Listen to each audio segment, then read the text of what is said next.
Hello बच्चों, आज हम करेंगे क्लास 7th की उत्कर्ष हिंदी गतिविधियों का खजाना।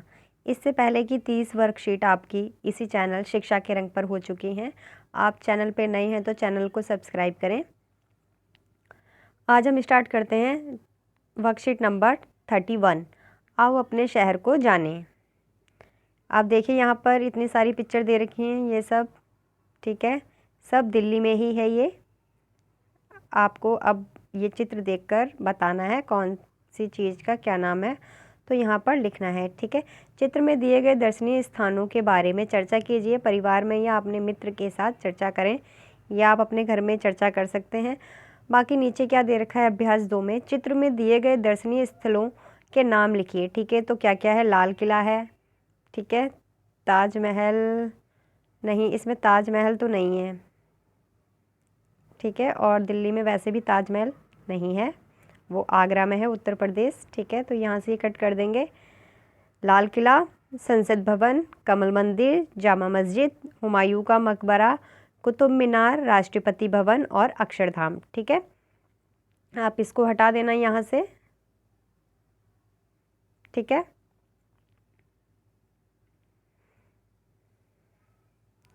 फिर है आप दिल्ली में किस स्थान पर रहते हैं, तो आपको अपना क्षेत्र बताना है। जिस भी क्षेत्र में आप रहते हो यहाँ पर आपको उस क्षेत्र का नाम लिखना है। आपके घर से आपके विद्यालय की दूरी कितनी है ये बताना है। आपके घर से नज़दीक मेट्रो स्टेशन कितनी दूर पर है, आपके घर से कुतुब मीनार तक कितनी दूरी है, ये सब आपको बताना है। ठीक है, फिर यहाँ पर अभ्यास नंबर 5 देखिए। अभ्यास नंबर 5 में राष्ट्रपति भवन से लेकर इंडिया गेट की दूरी कितनी है, इंडिया गेट से कमल मंदिर की दूरी कितनी है, ये सब आपको बताया हुआ है। इसको ध्यान से देखिए, इसी के बेस पर नीचे क्वेश्चन के आंसर देने हैं। अभ्यास नंबर 6, राष्ट्रपति भवन से इंडिया गेट तक की दूरी कितनी है, 3 किलोमीटर। कहाँ है क्या बताया है राष्ट्रपति भवन, ये रहा राष्ट्रपति भवन। ठीक है, और यहाँ से इंडिया गेट की दूरी बोली है इन्होंने, तो कितनी है, ये 3 किलोमीटर है। ठीक है,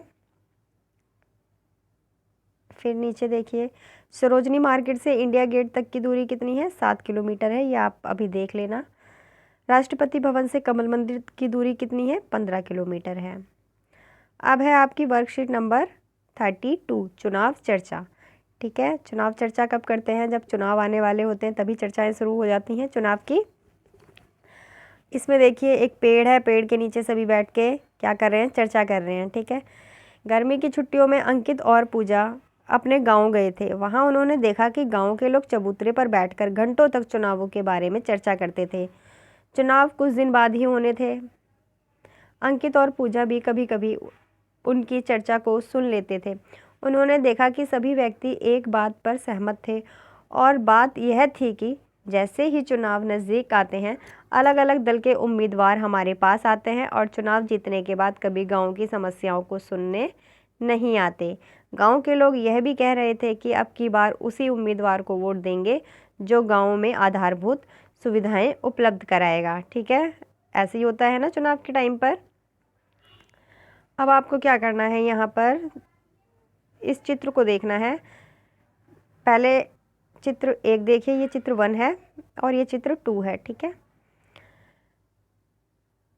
चित्र 1 में कौन कौन बैठे हुए हैं, सही का निशान लगाइए। तो महिलाएं भी थी उसमें और पुरुष भी थे। ठीक है, पुरुष भी हैं और महिलाएं भी हैं, तो तीसरा सही है, तीसरा विकल्प। अभ्यास 2, क्या आपके मोहल्ले या गली में महिलाएं चुनावों पर पुरुषों के समान चर्चा करती हैं, सोच कर लिखिए। अगर चर्चा करती हैं महिलाएं तो हाँ लिखिए, अगर आपके गली मोहल्ले में चर्चाएं नहीं करती हैं तो ना लिखिए। ठीक है, अभ्यास 3, चित्र 2 में आपको क्या दिखाई दे रहा है, चुनावी रैली। वैसे चुनावी रैली तो नहीं है, रैली होती तो बहुत सारे लोग होते, भाषण जरूर है। ठीक है, तो गांव के लोग चबूतरे पर बैठे हैं, चित्र 2 में नहीं। ठीक है, नहीं बैठे हैं तो नहीं लिख दो यहाँ पर, नहीं। चुनावी रैली है तो चुनावी रैली तो नहीं बोलेंगे, तो यहाँ पर भी ना आप नहीं लिखना। चुनावी रैली होती तो बहुत सारे लोग इकट्ठे होते, वो भाषण दे रहे हैं। ठीक है, फिर यहाँ पर है अभ्यास 4, उपरोक्त अनुच्छेद में गाँव के लोग क्या चर्चा कर रहे थे, किसके बारे में चर्चा कर रहे थे, लोग चुनावों की चर्चा कर रहे थे, है ना। अभ्यास 5, आपके अनुसार हमें कैसे नेता को वोट देना चाहिए, सही का निशान लगाइए। ज़्यादा चुनावी प्रचार करने वाले को, कि सिर्फ चुनाव का प्रचार करता रहे वो, ऐसे को वोट देना चाहिए क्या, नहीं। कई बार गांव या शहर में आने वाले को, कई बार गांव में आ रहा है, शहर में आ रहा है, ऐसे को वोट देना चाहिए क्या, नहीं। किसको वोट देना चाहिए, लोगों की समस्याओं को दूर करने वाले को, कैसे को देना चाहिए, जो लोगों की समस्याओं को सुनता हो और उसको दूर करता हो, ठीक है।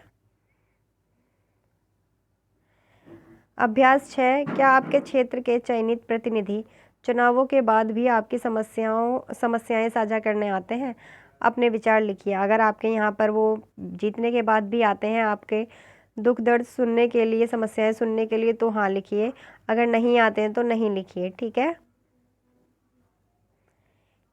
यहाँ पर आपकी वर्कशीट 32 पूरी हो गई हैं। अगर आपको वीडियो अच्छी लगे तो चैनल को सब्सक्राइब करें और वीडियो को लाइक करें। Thank you.